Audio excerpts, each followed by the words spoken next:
You're watching LMCC.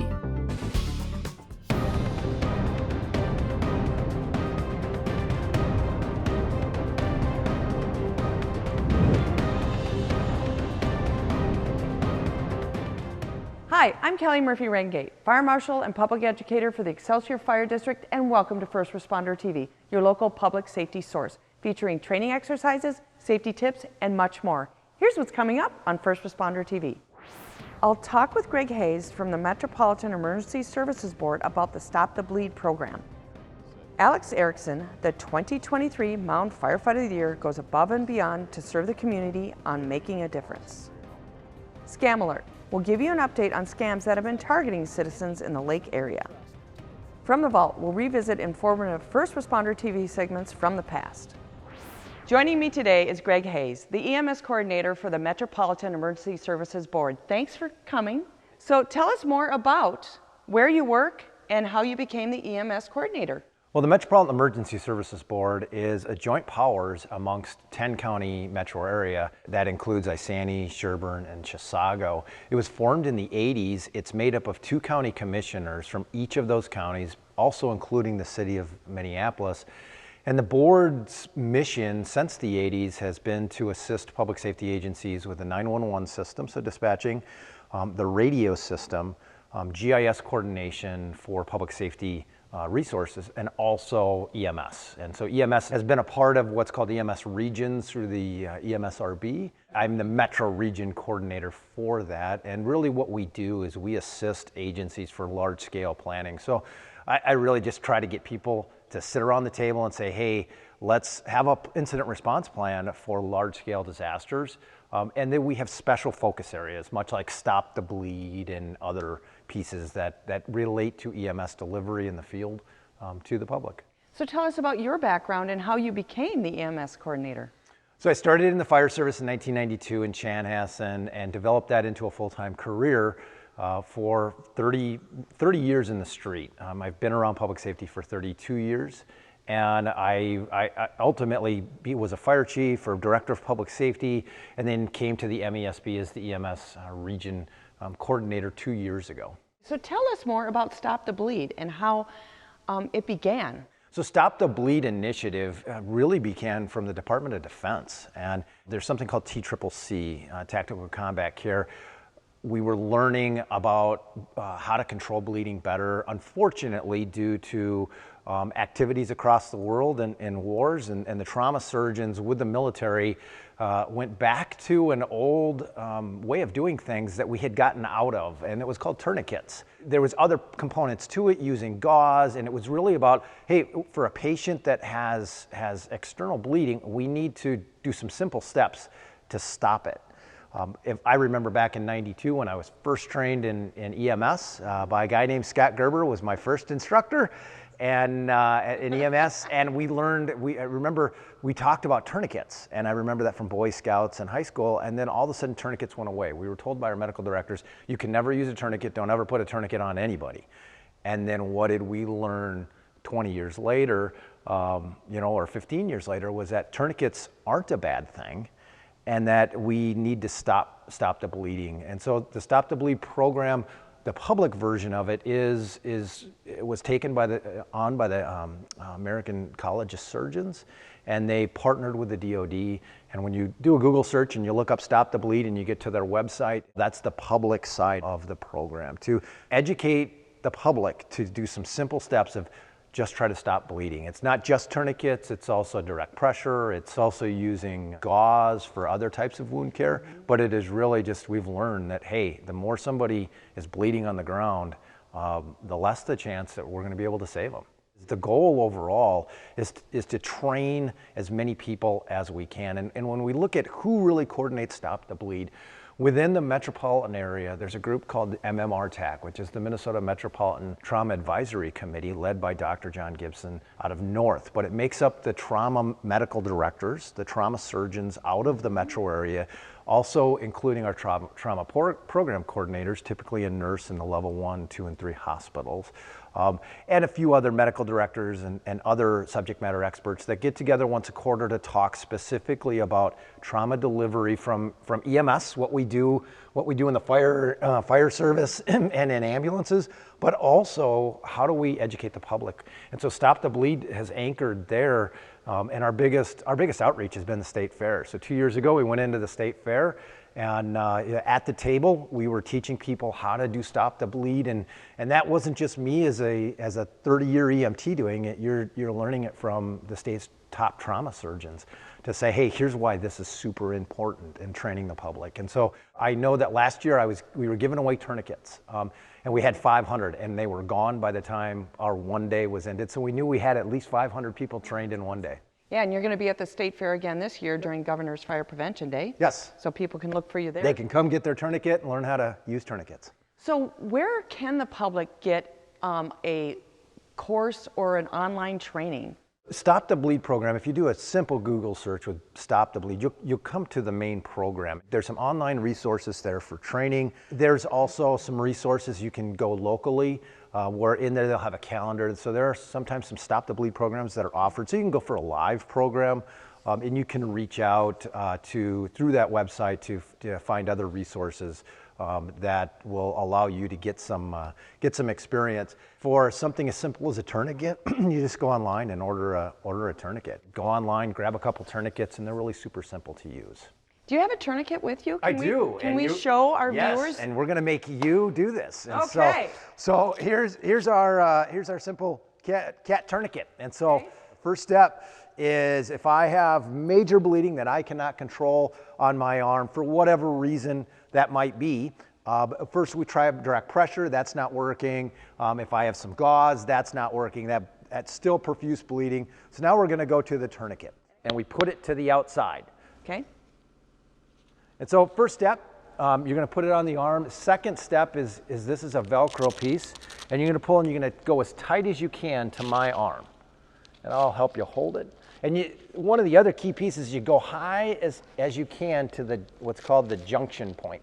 You don't ever put a tourniquet on the lower part of the arm, below the elbow or below the knee, because there's two bones down there, and tourniquets only will work if you have a single bone up here. Now what Kellie's doing is quick checking for a pulse to verify that I actually do have a pulse.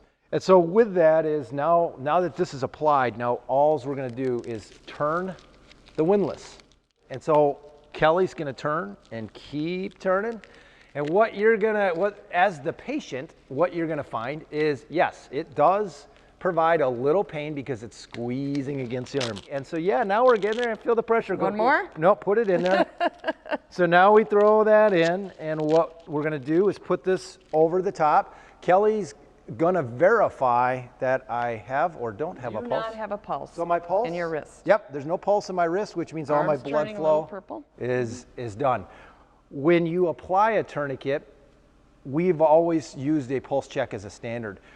How do you know when to stop? It is when the bleeding stops. I have heard of cases in the field where we've had to apply 2 tourniquets because the bleeding was so severe we did not get a good pinch point on that artery. So sometimes if you have a second tourniquet, you can't get the bleeding to stop, put it right underneath. But 99% of the time, this stops the bleeding. And now the question comes in, what do I have to do next? So the old adage was every 10 minutes, take this off and then reapply it.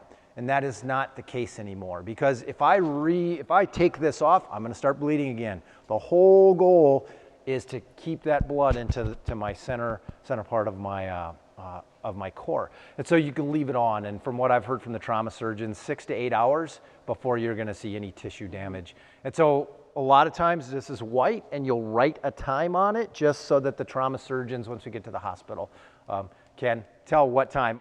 So would you like me to take that off? Well, you're welcome to if you want to. It's just watching your arm turn purple. Well, okay, there we go. And so one of the pieces to tourniquets that's always surprising is how many people don't have them. A lot of people that we run into when we're doing public demonstrations, one of the questions that I ask them is, Do you hunt? And of course, in this part of the country, there's a lot of hunters. All right, do you carry a tourniquet with you? And a lot of times there's a blank stare going, nope. Do you have a medical kit? Nope. And funny part is I get a lot of them say, I have a medical kit for my dog. Well, how about going out and buying a tourniquet? Because accidents do happen. Whether you fall out of your tree stand, we do have some accidental shootings that happen from hunters from time to time. And a simple tourniquet in a medical kit is really one of the best things. I'm not a hunter, but I do carry tourniquets. I get tourniquets on the boat. I get tourniquets in my car. Tourniquets are super simple and easy to use, and you don't need any hours upon hours of training. And so we're really just trying to get that message out there about Stop the Bleed. So speaking of training, can firefighters and police officers sign up to become instructors? Yes. So if you go to the Stop the Bleed website, there's an instructor portal. And what you do as a firefighter, a medic, EMT, a cop, if you've got some background, which all of them do because we do this in our medical training, or if you're on the SWAT team, you can it's a simple application to be an instructor, and they take your years of experience to account so that, yes, you can be a registered instructor with a Stop the Bleed program.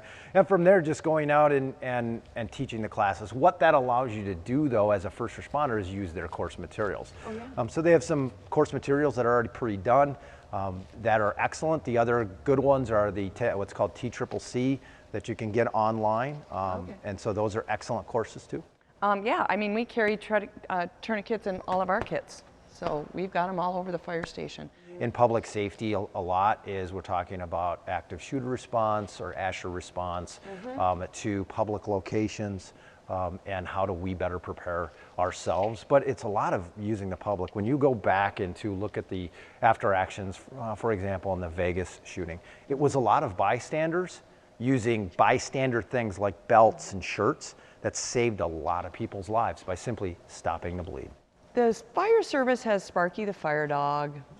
Okay, the DNR, Forest Service has Smokey. What does Stop the Bleed have? Well, they have a partnership with the comic world. Simply, they're doing the same thing. They're providing public education at our earliest level. And so within the comics, they're trying to push an initiative to educate the kids, show that it's not a scary thing. It fits right in with what they do and the narrative of what those messages with G.I. Joe and the others are.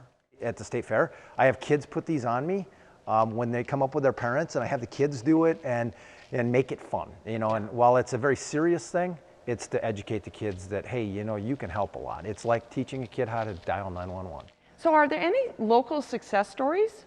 I know that a lot of agencies are using them very frequently, I would say unfortunately, when we watch the news on a nightly basis. And so there's been a lot of successes from outcomes to say, hey, we've been able to have a better chance at saving this patient who's unfortunately been shot multiple times in the extremities. Obviously, if we have torso penetrating trauma or blunt trauma to the torso, these tourniquets don't work. Yeah. But a lot of times it's extremities, and so tourniquets go on immediately. So agencies are talking about that. Yeah, it is definitely something that's being used. If you look at your law enforcement officers on the street and look at what they have around them, you'll find a tourniquet on every single one of them because they know, and those tourniquets are actually for them. So we train, when I was on SWAT, we had to put these on ourselves. And when we see the number of call first responder related incidents where first responders and law enforcement officers are unfortunately getting shot, tourniquets are being used. And so we're having positive outcomes there, and that's really, the program is working.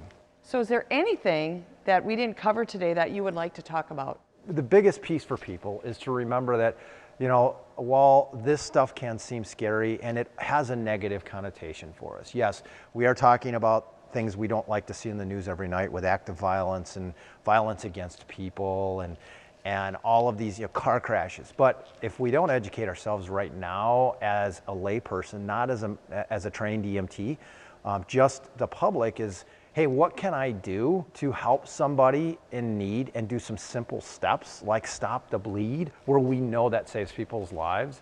It is really just getting the public to say, hey, we just need to take on a little extra here.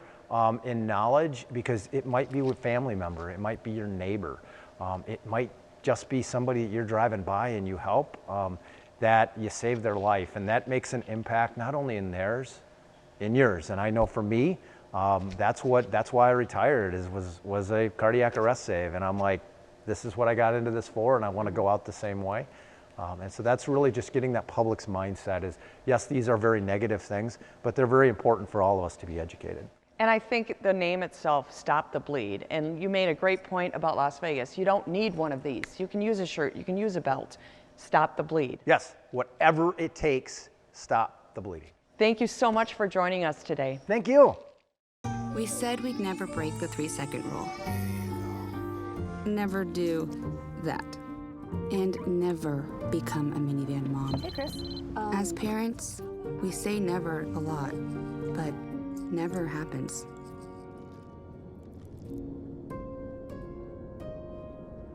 So when you say you'd never leave your child in a hot car, know it can happen. Before you leave the car, always stop, look, lock. We'd like to spotlight a member of the community that goes above and beyond in our segment, Making a Difference. This month, it's 2023 Mound Firefighter of the Year, Alex Erickson.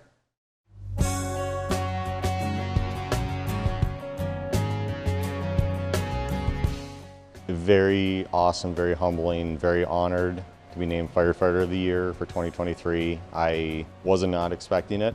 It's one of the very few things that everybody votes on, and it is not a chief votes, nothing like that. It is, you're 100% voted in by them, and it's very humbling and awesome to know that they respect you to that point to give you that honor, the Firefighter of the Year. Dad got it in 1985, so that was really cool too, to also follow in his footsteps. So it's just really cool to be named Firefighter of the Year. I have been on Mound Fire for just over 7 years now. I just celebrated 7 years back at the end of March, actually.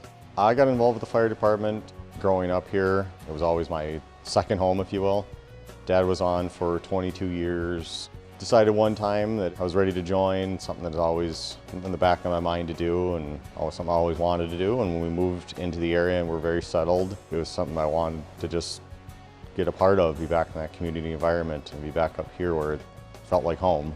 Picked probably one of the craziest times. We just had our firstborn son. He was only a couple months old, and one of the firefighters here, one of the captains, said, "You should join." I never thought I'd be able to. It was always such a demand department. But just something at that time told me it was time to join up and give back to the community that I've been a part of pretty much my entire life. So my family, my dad, Steve Erickson, he was fire chief for 4 years here. He did 22 years all on Mound. I also have a brother, also Steve Erickson. He is on Buffalo Fire Department, and so it's always been kind of a family affair, if you will. Community service, it's always just been a calling for us and great thing to do. Big stuff for me that I love doing is, besides just going to fire calls and helping people with medicals, which is a very great part, I also love going to like our local schools, our elementary schools, our high school, stuff like that, to just help teach the kids how to do this kind of stuff and what to be aware of, and to see the look in their eyes when they're actually gets through to them and go, "Oh, cool, that's awesome." That's the big part I love, is just the public service side of it, the public connection, and adults, helping them with that too. We go do CPR classes for around the Gillespie Center. That was a fun thing to be a part of. Just knowing that even if it's in the middle of the night, that drive to go and help and make sure that their worst day can sometimes become their better day. It's fulfilling to be able to see that, to see that we can walk into a room and everything just seems to get better, seems to get lighter. The chaos is not as bad as it once was. The part I love about it is just being able to help people and helping everybody in our community make their lives a little bit better. We get awesome feedback. Everybody loves Mound Fire Department when we come through, be it the fish fry, our annual staple, being able to see the thousands of people come through the line, being able to see them out on the dance floor, how much they can support us. Going to the parades, everybody loves to see the big red fire trucks come by and the horns blaring and the lights going. Love just seeing us come through, and they've always been such a huge supporter for us over the last 100 years and counting now. So I'd absolutely tell them to join. It's a great environment to be in, a lot of great fellow firefighters. They're very welcoming, very inviting. It's a great way to give back to your community You really get to learn your community a lot more, a lot of the people in it. Especially if you're newer to the area, it really helps you connect with a lot more people a lot faster and get to know everybody a lot more. Support I've gotten from all the guys here, all the way from the brand new guys, all the way up to chief. Huge support from my wife and family, be able to let me go at a moment's notice. It's always been home, always will be home. It's just awesome to be a part of it.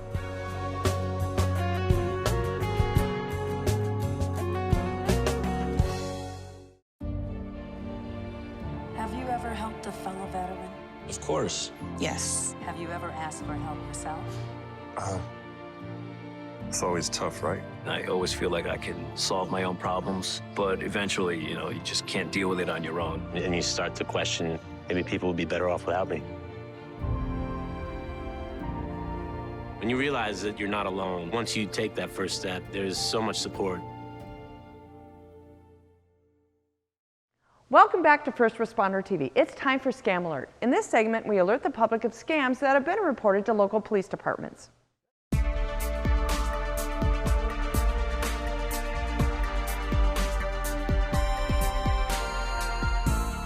In impersonation scams, a scammer reaches out to you pretending to be someone you trust to get sensitive information like social security numbers, bank information, or account details.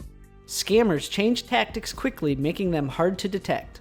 Scammers have been sending emails posing as Amazon and include PDF attachments stating that your account will be suspended or on hold.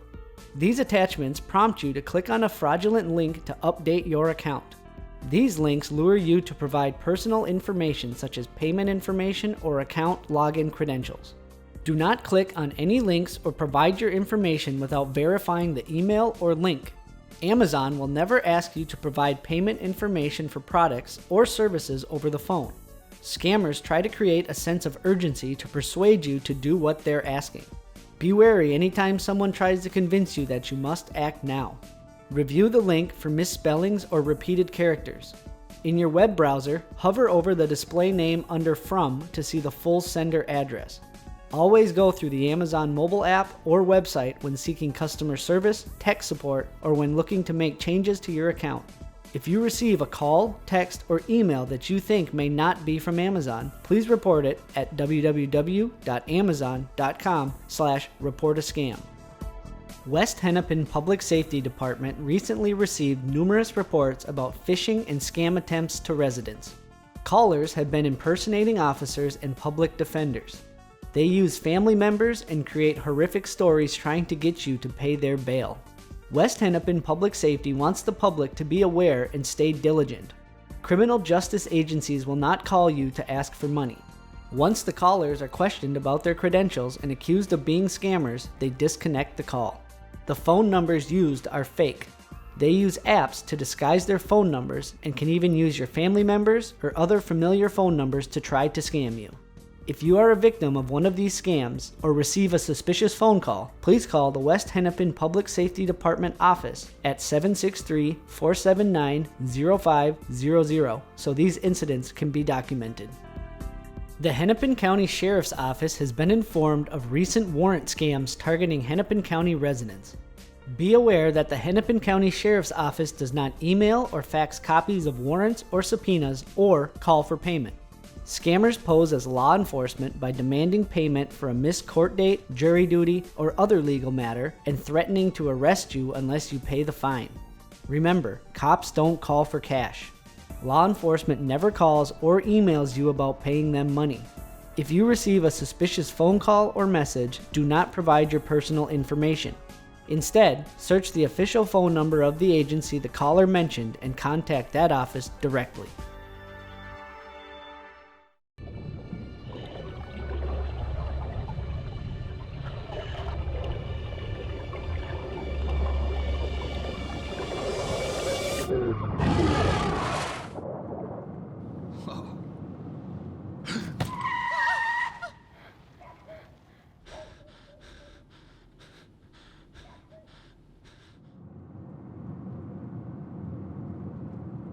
Eyes forward.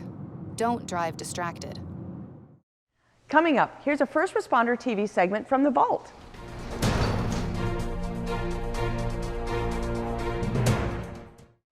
Opiate addiction continues to be an epidemic in Minnesota. With help from the Steve Rummler Hope Foundation, we learn how Narcan can save someone from an overdose.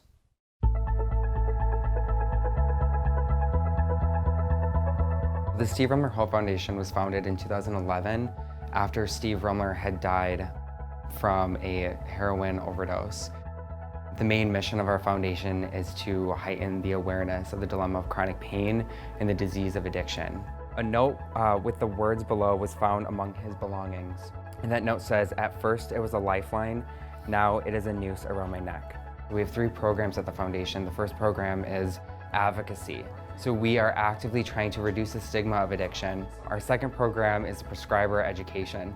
So we partner with the Minnesota Medical Association and the University of Minnesota Medical School to provide education to prescribers who often are not educated on addiction. Our third program would be overdose prevention, as you're going to see tonight, and part of that program is the overdose prevention training programs and naloxone training. So what is naloxone? Naloxone is a medication available in all hospitals and most ambulances. It acts in the brain to immediately reverse the effects of an opioid that a person has taken. We want to increase the accessibility of naloxone so every Minnesotan in our state has the tools that they need to save a life. In 2014, the Minnesota State Legislature passed Steve's law allowing firefighters and other first responders to administer naloxone to a person who is exhibiting the signs of an opioid overdose. One of the things that Steve's law does that's so impressive is it does provide that temporary limited immunity for people who do call 911 when they witness an opioid overdose. And the reason why we wrote that into the law is because we noticed that majority of people aren't using alone when they're overdosing, but they're being found alone, dead. We also passed the following year a $290,000 appropriation for first responders to use to be able to carry naloxone. One of the barriers is no one was doing the training. So of course, the Steve Rummler Hope Foundation stepped up to do the training for the community. So you find someone who's overdosed, what's the first thing you're going to do? Yep, try to wake them up really quick. If they're not responding to you shouting at them and shaking them, doing a pain response, what's the next thing you do right away? Call 911, that's right. We hold the trainings at our office once a month. Every third Thursday is what we normally do. But then again, we're out in the community almost every week. We're training organizations like hospitals, we're doing trainings for first responders, we're doing trainings for treatment facilities. Then we do the breaths, that's right. So you're gonna do 2 rescue breaths, 5 seconds apart, and then you're gonna quickly prepare your naloxone. So this is a muscle. Which 3 muscles or areas of the body can you inject into? Arm, thigh, and then upper buttocks, okay? So you do it directly into the muscle, you inject, and then you're good. Let's say 2 minutes go by, there's no response, then what do you do? Another dose. We're trying to work ourselves out of a job here, right? So we're trying to have everyone in the state carry naloxone, and hopefully people will stop using, hopefully this drug will get off of our streets, and we won't be needed anymore. But until then, we are out there every week doing trainings.